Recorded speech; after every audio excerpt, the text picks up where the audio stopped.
ওকে বলো, সে to him, say to him. এটাকে ওখানে রেখে দাও, keep it there, keep it দেয়ার। ঠিক করে বলো, স্পিক ক্লিয়ারলি, স্পিক ক্লিয়ারলি। এখানে এসো না, don't come here, don't come here. চলো কালকে যাই, let's go tomorrow, let's go tomorrow.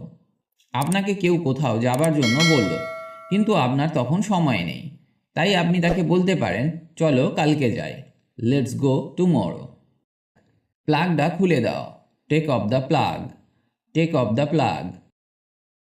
এখান থেকে কিনুন, buy from here, buy from here. এই বাক্যটা আমরা সাধারণত দেখে থাকি কোনো শপিং মলে গেলে, যেখানে খুব বড় বড় করে লেখা থাকে। এই বাক্যটি আমাদের রিয়েল লাইফ